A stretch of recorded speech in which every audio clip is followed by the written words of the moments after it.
శ్రీ మహాగణాధిపతి నమ. శ్రీ గురుభ్యో నమ. అసలు ఆ దానవులిద్దరూ ప్రణయ సముద్రంలో ఎందుకు జన్మించారు? దేవతలకు కూడా దుర్జయులు అన్నావు. వారిని విష్ణుమూర్తి ఎలా సంహరించాడు? ఈ అద్భుత గాథను సవిస్తారంగా వినాలని అనుకుంటున్నాం. నువ్వు బ్రహ్మ శృతుడివి, మంచి వక్తవు కాబట్టి దయచేసి వివరంగా చెప్పు. దైవికంగా నువ్వు మాకు కలిసావు. మూర్ఖుడితో సంయోగం విషం కంటే భయంకరం.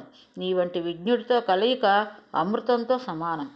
నీ వంటి వారు చెప్పే విలువైన విషయాలు వినడమే మాకు గొప్ప వరం. అది మానవుడు విశిష్టత కూడాను. పశువులు చూడు, తింటున్నాయి, తిరుగుతున్నాయి, శారీరకంగా సుఖం అనుభవిస్తున్నాయి. వాటికి సద్జ్ఞానం లేదు, వివేకం లేదు, మోక్షాసక్తి లేదు. పురాణ శ్రవణం లేకపోతే, నీ వంటి వాళ్ళను వినకపోతే మనిషి కూడా ఈ పశువులతో సమానమైపోతాడు. జంతువుల్లో కూడా లేడి, జింక మొదలైన వాటికి వినడం తెలుసు, సంగీతానికి పరవశించిపోతాయి.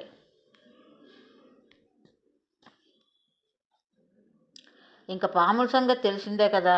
మనకున్న జ్ఞానేంద్రియాలు 5 చెవి, కన్ను శుభప్రదమైనవి. వినడం వల్ల వస్తు విజ్ఞానం కలుగుతుంది, చూడటం వల్ల మనసు రంజిల్లుతుంది. ఈ వణికిడి సాత్విక, తామస, రాజస భేదాలతో 3 విధాలని పెద్దలు చెప్తారు. వేదశాస్త్రాధ్యులు వినడం సాత్విక శ్రవణం, స్త్రీ పురుష సంబద్ధమైన సాహిత్యాన్ని వినడం రాజసం, యుద్ధ వార్తలు, ఇతరుల దోషాలు వినడం తామసం. ఈ 3 కూడా వినే దోషాలన్నమాట. అంతేకాదు మిత్రమా, ఈ సాత్విక శ్రవణంలో ఉత్తమ, మధ్యమ, అధమ గుణాలు ఉన్నాయి. మోక్ష ఫలాన్ని అందించే విషయాలు వినడం ఉత్తమ గుణం, స్వర్గాన్ని ఇచ్చే వాటిని వినడం మధ్యమం, భోగ ఫలాలను సమకూర్చే అంశాలను చెవిని పెట్టడం అధమం. అలాగే సాహిత్యము 3 విధాలు. ధర్మపత్ని వృత్తాంతరూపమైన సాహిత్యాన్ని అంటే భార్యాభర్తల కథలు వినడం ఉత్తమం, వేశ్యా వృత్తాంతాలు చెవికెక్కించుకోవడం మధ్యమం, అక్రమ సంబంధాలు కథలు ఆలకించడం అధమం. తామస శ్రవణంలోనూ ఈ భేదాలు ఉన్నాయి. ధర్మ సంస్థాపన కోసం దుష్టులను, పాపాత్ములను సంహరించే యుద్ధగాథలు వినడం ఉత్తమం. కౌరవ పాండవుల్లో ఏదో ఒక విద్వేషంతో ఒకరికొకరు చంపుకునే చరిత్రలు చెవిని పెట్టడం మధ్యమం. అకారణ కలహాలను నిర్నిమిత్తమై వివాదాలకు చెవులు అప్పగించడం అధమం. అంటే అకారణమైన కలహాలు గురించి వెళ్ళి వినడం అనేది అధమం. కాబట్టి ఓ మహామతి, సూత మహర్షి, పాపాలను పోగొట్టి పుణ్యాలను సమకూర్చి శ్రోతలను బుద్ధిమంతులుగా చేసేది పురాణ శ్రవణమే. వ్యాస మహర్షి నుంచి నువ్వు తెలుసుకున్న ఈ మధుకైటభ వృత్తాంతాన్ని మాకు వినిపించు. దుష్ట శిక్షణ కోసం జరిగిన యుద్ధం కనుక దీన్ని వినడం ఉత్తమే. సౌనకుడు ఇలా అనేకేసరికి సూతుడికి తను అంతా పులకరించింది. ఆనందంతో కన్నులు చెమర్చాయి. సౌనకమని ఇంకా వినాలి అనుకుంటున్నారు కనుక మీరంతా ధన్యులు. ఇంకా చెప్పాలి అని అనుకుంటున్నాను కనుక నేను ధన్యుణ్ణే. సరే, మధుకైటభుల కథ చెప్తాను, ఏకాగ్ర చిత్తంతో ఆలకించండి. మధుకైటభ వృత్తాంతం. పూర్వకాలంలో మహాప్రళయం సంభవించి ముల్లోకాలు సముద్రంలో మునిగిపోయాయి. దేవదేవుడు జనార్దనుడు ఒక్కడు మిగిలి శేషపర్యంకం మీద నిద్రిస్తున్నాడు. అతడి చెవుల్లోంచి గులుగు జారిపడింది, గులిమనమాట. ఆ గులిమి ఉండల నుంచి మధుడు, కైటభుడు జన్మించాడు. సముద్ర జలాల్లో దినదిన ప్రవర్ధమానం అయ్యారు. సముద్ర జలాల్లో పెరుగుతూ దినదిన ప్రవర్ధమానం అయ్యారు. వాళ్ళిద్దరూ మహాబలిష్ఠులయ్యారు. ఇద్దరూ కలిసి అన్నదమ్ములుగా కదా అటు ఇటు ఈతుకుంటూ ఆడుకుంటున్నారు. ఒక రోజున వాళ్ళకి సందేహం వచ్చింది. కారణం లేకుండా కార్యం ఉండదంటారు, ఆధారం లేకుండా ఆదాయం ఉండదంటారు. ఈ నీరంతా ఎలా నిలబడి ఉంది? దీని ఆధారం ఏమిటి? ఎవరు సృష్టించారు? ఎలా సృష్టించారు? ఈ నీళ్ళలో ఆడుకుంటున్న మనం ఇద్దరం ఎలా జన్మించాము? మన జన్మకారకులు ఎవరు? మన తల్లిదండ్రులు ఎవరో మనకి తెలియకపోయే. ఎంత ఆశ్చర్యంగా ఉంది. ఇద్దరు ఇలా చాలాసేపు చర్చించుకున్నారే కానీ ఎంతకు ఒక నిశ్చయానికి రాలేకపోయారు.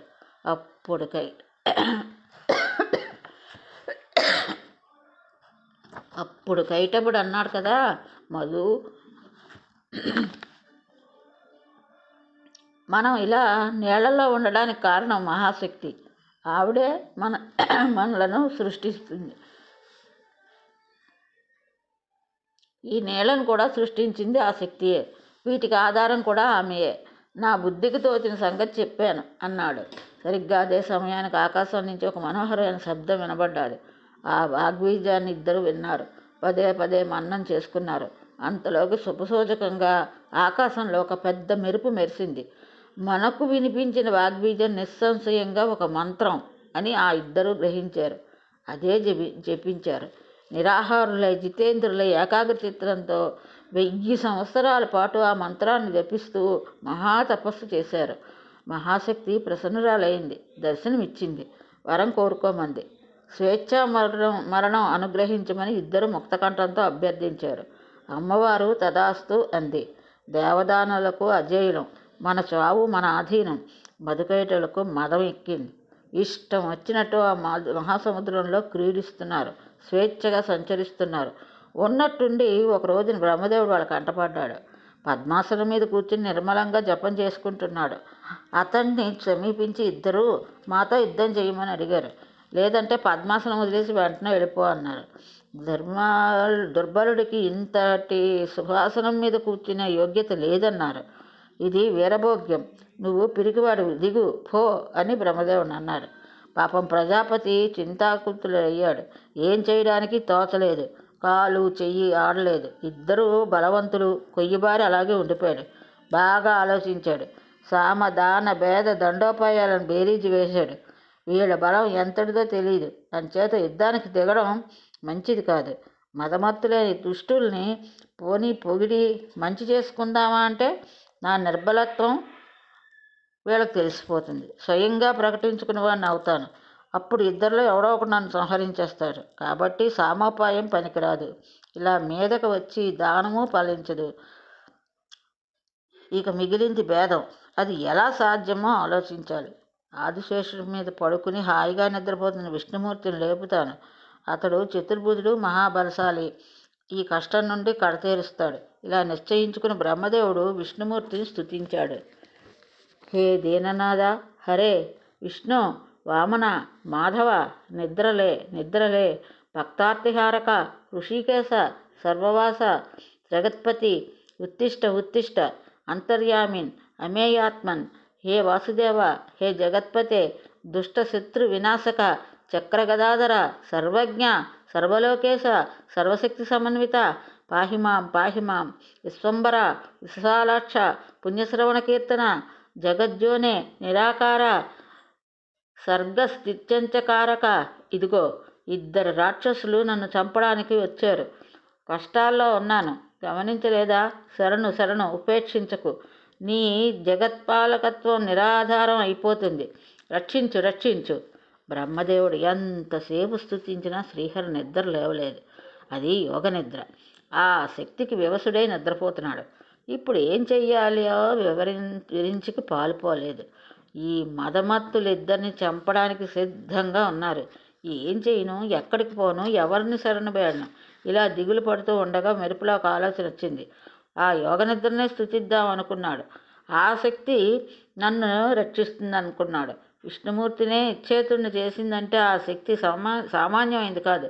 ఎంత స్తుతించినా ఇతడికి ఏమీ వినపట్టం లేదు, కదలిక లేదు. అంటే నిద్ర ఇతడికి వశంలో లేదు. ఇతడే నిద్రకు వశీకృతుడయ్యాడు. వశమయ్యాడంటే కింకరుడితో సమానమే. అంటే ఇప్పుడు విష్ణుమూర్తి అధికారిని ఈ యోగ నిద్ర అన్నమాట. లక్ష్మీదేవి సన్నిధిలోనే ఇతడు ఈ నిద్రకి ఇలా లొంగిపోయాడంటే ఇక జగత్తంతా ఆ శక్తికి ఆధీనంలో ఉన్నట్టే కదా. జగత్తేమిటి, నేను, సరస్వతి, శివుడు, పార్వతి అందరూ ఆ శక్తి ఆధీనంలో ఉన్నట్టే, సందేహం లేదు. ఒక సామాన్యుడి మానవుడి కన్నా అన్యాయంగా విష్ణుమూర్తి వివసుడైపోయాడు. తక్కిన మహాత్ముల గురించి చెప్పాలా? అంచేత ఈ యోగ నిద్రనే స్తుతిస్తాను, ప్రసన్నురాలను చేసుకుంటాను. విష్ణుమూర్తిని వదిలిపెట్టమని ప్రార్థిస్తాను. అప్పుడు అతడు నిద్రలేచి యుద్ధం చేసి ఈ రాక్షసులను సంహరిస్తాడు. ఇలా నిర్ణయించుకుని చతుర్ముఖుడు యోగ నిద్రను అనేక విధాలుగా స్తుతించాడు. దేవి, సకల జగత్తుకి నువ్వే కారణమని నా ముఖత వేదాలు చెప్తూ ఉంటే ఆ సంగతి నాకు ఇప్పుడు తెలిసింది, గ్రహించగలిగాను. అఖిల లోకానికి వివేకాన్ని ప్రసాదించే పురుషోత్తముణ్ణి నిద్రావసుని చేశావు. నీ మోహ విలాస లీలలు తెలియతరమా తల్లి? నేనెంత మూఢుణ్ణి, ఇంతవరకు తెలుసుకోలేకపోయాను. నేనే కాదు, వివిధ కోట్లలో నేను తెలుసుకున్నవాడు ఎవ్వరూ లేరు. జగత్కర్తవు నీవే. నువ్వే ప్రకృతి పురుషుడవు, సర్వచైతన్య శక్తివి నువ్వే, నిర్గుణ స్వరూపినివి నువ్వే. వివిధ రూపాలు ధరించి నటిస్తూ ఉంటావు. నీ పనులు నీ విధానాలు ఎవరికీ అంతుపెట్టవు.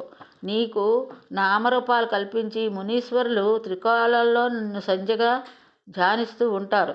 మేల్కొనే బుద్ధివి నువ్వు, సంపద నువ్వు, కీర్తి మతి ధృతి శ్రద్ధ అన్నీ నువ్వే.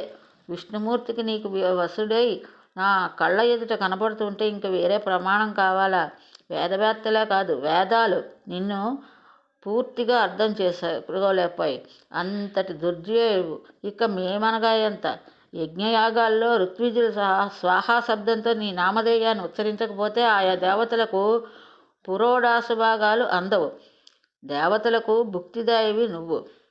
అమ్మా వరప్రదాయిని, భయభీతుణ్ణి, నిన్ను శరణు వేడుతున్నాను. ఇదిగో మధుకైటబులు ఘోరరూప రాక్షసులు నన్ను సంహరించడానికి కత్తులు నూరుతున్నారు. విష్ణుమూర్తికి ఈ సంగతి తెలుసు అని నాకు అనిపించటం లేదు. నీకు వసుడై నిద్రలో ఉన్నాడు. అతన్ని విడిచిపెట్టు, లేదా ఈ రాక్షసులిద్దరిని నువ్వే మట్టుపెట్టు. నీ ఇష్టం తల్లి, నీకేది నచ్చితే అది చెయ్యి. హే మహామాయే, హరిహరుల కోసం తపస్సు చేసేవాళ్ళు ఎంత అమాయకులో కదా. పాపం నీ ప్రభావం వాళ్ళకి తెలియదు. నాకైనా ఇప్పటికి తెలిసింది. ఈ విష్ణుమూర్తిని నిద్రలేపాలంటే లక్ష్మీదేవికి కూడా అయ్యేటట్టు లేదు. ఆవిడ కూడా నీకు వివరసురాలై నిద్రపోతోంది. నువ్వు జగజ్జన్నువే, కామధేనువు. నిజంగా తెలుసుకుని నీ పాదపద్మాలు అర్చించేవాళ్ళు, అనన్యభక్తితో సేవించేవాళ్ళు ధన్యాతి ధన్యులు. బుద్ధి తేజస్సు కీర్తి శుభప్రవృత్తి మొదలగు శౌర్యగుణాలు అవన్నీ ఎటుపోయాయో. నీ అమేయాక్త శక్తి కారణంగా నిద్రకు బందీ అయ్యాడు. సకల జగత్తుకి నువ్వే ఆదిశక్తివి. ఇదంతా భావమాత్రంగా నువ్వు చేసిన నిర్మాణమే. నువ్వు నిర్మించిన ఈ మోహజాలంలో నువ్వే క్రీడిస్తున్నావు. నటుడు తన నాట్యంలో తాను వ్యవహరిస్తున్నట్టు. యుగాదిలో మొదటిసారిగా విష్ణుమూర్తిని నువ్వే ప్రకటించావు, వెలుగులోకి తెచ్చావు, పరిపాలనాశక్తి ఇచ్చావు. ఇప్పుడేమో ఇలా నిద్రపుచ్చావు. అంబా, నువ్వు సర్వతంత్ర స్వతంత్రాలు. ఏదెప్పుడు ఎలా చేయాలనిపిస్తే అలా చేస్తావు. నన్ను సృష్టించింది ఇలా నశింపజేయడానికే అయినట్లయితే నీ ఇష్టం. దయ చూపించుకో. ఇలాగే మౌనంగా ఉండిపో. భగవతి, నన్ను పరిహసించడానికి కాకపోతే ఈ కాలరూప రాక్షసులను అసలు ఎందుకు సృష్టించావుట? తెలిసింది తల్లి, తెలిసింది. ఇదంతా నీ అద్భుత విచేష్టం. స్వతంత్రంగా సృష్టిస్తావు, వినోదిస్తావు, ఉపసంహరిస్తావు. ఇప్పుడు నన్ను ఉపసంహరించాలని అనుకున్నావు. అవును, ఇందులో విచిత్రమే ఉంది. మాత, నీ ఇష్టం, అలాగే కానీ నన్ను సంహరించు. నాకు దుఃఖం లేదు, నేనేమీ బాధపడటం లేదు. కానీ హే జగదంబే, నువ్వు సృష్టించిన నన్ను ఈ రాక్షసుడు చంపడం నీకో పెద్ద అపకీర్తి అవుతుంది. అందుకని దేవి, లే, అద్భుత రూపం ధరించు. నన్నో ఈ రాక్షసులను సంహరించు. లేదంటే హరిని నిద్రలేపు. ఈ రాక్షసులు అతడే సంహరిస్తాడు. ఏదైనా అంతా నీ చేతిలోనే ఉంది. ఇలా కమల సంభవుడు భక్తావేశంతో నిలదీశాడు. ఎట్టకేలకు ఆ తామసీ శక్తి శౌరి శరీరాన్ని వదిలి పెట్టింది. అంటే నిద్ర వదిలిందనమాట. జనార్దనుడిలో కదలిక వచ్చింది. విరించి ముఖంలో ఆనందం వెల్లివిరిసింది. సూర్యుడు ఇలా చెప్తూ ఉంటే సౌనకాదిమునిలో ఒకరికి మరొక సందేహం వచ్చింది. బ్రహ్మ విష్ణు మహేశ్వరులు త్రిమూర్తులని సనాతులని బ్రహ్మాండంలో వీరికంటే అదుకులెవరు ఎవరని, సృష్టిస్థితయాలు వీరే నిర్వహిస్తూ ఉంటారని పెద్దగా చెప్పగా విన్నాం. అందులో విష్ణుమూర్తి మహా తేజస్వి అని సర్వసమర్థుడని చెప్తారు కదా. అంతటి స్వామి యోగమాయకి ఎలా వసుడైపోయి నిద్రపోయాడా? అంతడికి వివేకం ఏమైపోయింది? బతికుండి నిశ్చేష్టుడు ఎలా అయ్యాడు? ఇది నా సందేహం. విష్ణుమూర్తినే లొంగ తీసుకున్న ఆ శక్తి ఎవరు? దాని పేరేమిటి? అది ఎక్కడి నుంచి పుట్టింది? అంతటి సమర్థురాలు ఎలా కాగలిగింది? ఆ పరాత్పరుడు నిద్రాపరతంత్రుడయ్యాడంటే ఆశ్చర్యంగా ఉంది. ఓ మహామతి, వ్యాస శిష్య, నీ జ్ఞానఖడ్గంతో నా సందేహలతలను ఖండించి సత్య ప్రకటనలు చెయ్యి అని ఆ మహాముని అభ్యర్థించాడు. సూతుడు రవ్వంత ఇరుకుపడ్డాడు. ఈడుకుని పడి అయినా సమాధానం చెప్పాడు. మహామునులారా, ముల్లోకాలకు ఈ సందేహాన్ని తీర్చగలిగేవాడు ముల్లోకాలను ఈ సందేహం తీర్చగలవాడు లేడు అని నా అభిప్రాయం. బ్రహ్మపుత్రులు సనాతనులు అయిన నారద కపిలాది మహామునులు సైతం దీనికి సమాధానం చెప్పలేరేమో. అంతటి దుర్ఘటమైన ప్రశ్న ఇది. ఇంకా నేననగా ఏమిటి, ఏం చెప్పగలను? కానీ ఒక్క విషయం మాత్రం గమనించండి. వేదాలు విష్ణుమూర్తిని సర్వపాలకుడుగా కీర్తిస్తున్నాయి. అతడు విరాట్ స్వరూపుడు. చరాచర ప్రాణకోటికి అంతా ఆ స్వరూపం నుంచే ఆవిర్భవిస్తోంది. నారాయణుడు, ఋషికేశుడు, వాసుదేవుడు, జనార్దనుడు అనే పేర్లతో అందరూ అతన్ని స్తుతించి ఉపాసిస్తున్నారు. మరికొందరు శివుణ్ణి అలా ఉపాసిస్తున్నారు. శంకరుడు, చంద్రశేఖరుడు, త్రినేత్రుడు, పంచభక్తుడు, శూలపాణి, వృషభధ్వజుడు మొదలైన నామధేయాలతో వేదం త్ర్యంబకుణ్ణి గానం చేస్తుంది.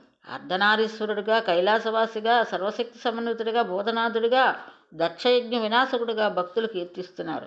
మరికొందరు వేద విధులు ముప్పొద్దుల సూర్యుడిని ఉపాసిస్తున్నారు. సూర్యోపాసనే ఉత్తమోత్తమని, అతడు పరమాత్మ అని వేదాలు కూడా చెప్తున్నాయి. అలాగే అగ్నిని, ఇంద్రుణ్ణి, వరుణుణ్ణి పరమాత్మలుగా చెప్పే వేద విభాగాలు కూడా ఉన్నాయి. వీరిని పరమాత్మలుగా ఉపాసించే వేద పండితులు ఉన్నారు. ప్రవాహాలు ఎన్నైనా గంగ ఒక్కటే అయినట్టు వీళ్ళందరిలోనూ విష్ణువే ఉన్నాడు అన్న మహర్షులు ఉన్నారు. ఏ విషయంలోనైనా ఒక నిశ్చయానికి రావాలంటే ప్రధానంగా 3 ప్రమాణాలు చెప్తారు పండితులు: ప్రత్యక్షం, అనుమానం, శాబ్దం అని. మరికొందరు ఉపమానాన్ని చేర్చి మొత్తం 4, అర్ధాపత్తితో కలిపి 5 అనేవాళ్ళు కూడా ఉన్నారు. పౌరాణికుల మార్గంలో అనుభవ దృష్టాంతంతో కలిపి ప్రమాణాలు 6 ఇంతకీ పరబ్రహ్మ స్వరూపం ఈ ప్రమాణాలు వేటికి అందనిదే. అందుకే అది పరమమైనటువంటి బ్రహ్మ కాబట్టి ఇక ఆలోచించి ఒక నిశ్చయానికి రావాలి. త్రిమూర్తుల్లో సృజన, పాలన, సంహరణ శక్తులు ఉన్నాయి. సూర్యుడిలో ప్రకాశక శక్తి ఉంది. శేషకూర్మాలకు భూభరణ శక్తి ఉంది. అగ్నిలో దహన శక్తి ఉంది. వాయువులో ప్రేరణ శక్తి ఉంది. ఈ శక్తులు లేకపోతే వీళ్ళంతా ఏమైపోతారు? అసమర్థులు అవుతారు. వేరే చెప్పాలా? ఓ మహాతపస్సులారా, బ్రహ్మ మొదలుకొని స్తంభపర్యంతం ఉన్న ఈ బ్రహ్మాండంలో శక్తిహీనం పరమ నింజం. శివుడు శవమైనట్టే కాబట్టి శత్రు విజయంలో, గమనంలో, భోజనంలో సర్వత్రా నిండి ఉన్న ఆ శక్తే పరబ్రహ్మం అని బుద్ధిమంతులు నిర్ధారించారు, ఉపాసించారు. అదే విష్ణుమూర్తిలో ఉన్న సాత్విక శక్తి. అది లేని వేళ అతడు నిశ్చేష్టుడు. చతుర్ముఖునిలో అదే రాజశక్తి. అది లేనినాడు అతడు ఏ సృష్టి చేయలేడు. అదే శివుడిలో తామస శక్తి. అది ఉంటేనే అతడు సంహారకారకుడు. అంచేత ఈ బ్రహ్మాండ సృష్టికి, స్థితికి, వినాశనానికి శక్తియే కారణం. అది లేకపోతే త్రిమూర్తులే కాదు, ఇంద్రుడు, సూర్యుడు, అగ్ని, వరుణుడు ఎవ్వరూ తామిప్పుడు చేస్తున్న పనులను చెయ్యలేరు. ఆ శక్తి సగుణ అని, నిర్గుణ అని 2 రకాలు. నిర్గుణ శక్తిని విరాగులు ఉపాసిస్తారు. సగుణ రూపాన్ని కోరికలు ఉన్నవాళ్ళు ఉపాసిస్తారు. ఇది నిష్కామోపాసన, ఇది సకామోపాసన. ధర్మకామ మోక్షాలకు స్వామిని ఆ శక్తియే. విధి విధానంగా పూజిస్తే అన్ని కోరికలు తీరుస్తుంది. ఇది తెలుసుకోలేని మూఢులు కొందరు తామే తెలుసుకుని ఇతరులను మోసం చేసేవారు. మరికొందరు పొట్ట పోసుకోవడం కోసం కొందరు పండితులు కలిప్రేరితులై రకరకాల పాషండ ధర్మాలను ప్రచారం చేస్తున్నారు. మరి ఏ యుగంలోనూ వేదబ్రహ్మమైన ధర్మాలు ఇంతగా విజృంభించడం కనబడలేదు. మహానుభావులారా, త్రిమూర్తులు నిత్యము ధ్యానించేది ఆ శక్తినే. 1000 సంవత్సరాలు తపస్సు చేసేది ఈ అనుగ్రహం కోసమే. యజ్ఞాలు చేసేది ఇందుకోసమే. బ్రహ్మాఖ్యమైన ఈ పరాశక్తి సనాతిని అందరికీ ఉపాసదేవత. ఇది సర్వశాస్త్రాలు అంగీకరించినటువంటి నిర్ణయం అని మా గురువుగారు వ్యాసులు చెప్పారు. ఆయనకు నారదుడు చెప్పాట. నారదుడికి వాళ్ళ నాన్నగారు బ్రహ్మదేవుడు చెప్పాట. బ్రహ్మదేవుడికి విష్ణుమూర్తి చెప్పాట. కాబట్టి ఇంకా ఇతరుల మాటలు ఏవి మీరు వినక్కర్లేదు, పట్టించుకోక్కర్లేదు. శక్తి మాత్రమే ఆరాధనీయం. ఆ అశక్తుడు ఎలా ఉంటాడో ప్రత్యక్షంగా గ్రహించారు కదా. సర్వ ప్రకృతిలోనూ శక్తినే దర్శించండి, ఉపాసించండి. మహామునులారా, మీ సందేహం తీరింది కదా, ఇంకా కథలోకి వద్దాం అన్నాడు సూతుడు. ఇలా కొనసాగించాడు. జగద్గురువైన విష్ణుమూర్తి శరీరం నుంచి నిద్రాదేవి బయటికి వచ్చింది. నేత్ర, ఆస్య, నాసిక, బాహు, హృదయ, వక్షస్థలాల నుంచి వెలువడింది. ఆకాశంలో నిలబడింది. జగన్నాథుడు ఆవులింతలతో లేచాడు. భయంగా నిలబడి ప్రజాపతిని చూశాడు. మేఘ గంభీర కంఠస్వరంతో పలకరించాడు.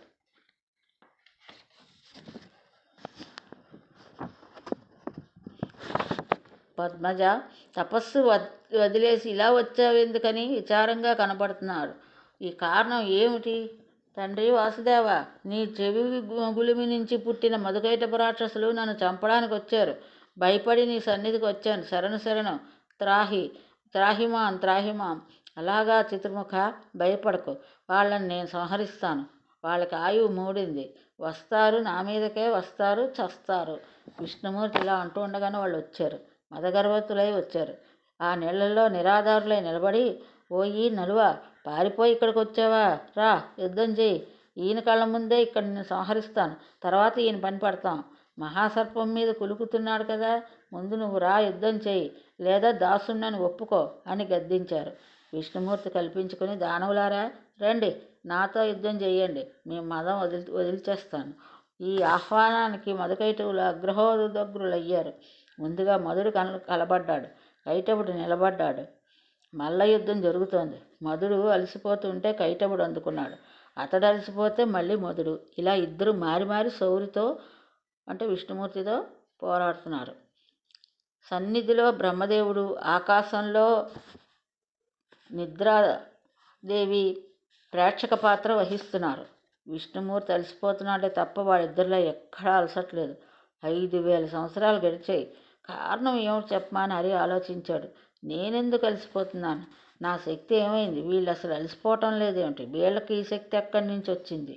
ఈ ఆలోచనతో ఒక్క నిమిషం ఆగాడు. మధుకైటవులు విజయగర్వంతో సంబరపడ్డారు. గంభీరంగా అరిచి పలికారు, హే విష్ణు, అలసిపోయావా? యుద్ధం చేసే ఓపిక లేదా? అయితే మాకు తల వంచి నమస్కరించు. దాసున్నని ప్రకటించు. కాదంటావా? సమర్థుడివే యుద్ధం చెయ్యి. నిన్ను చంపి ఈ 4 ముఖాల వాడిని కూడా చంపుతాం. ఇది ఈరోజు భాగవతం. ఇంతటితో స్వస్తి.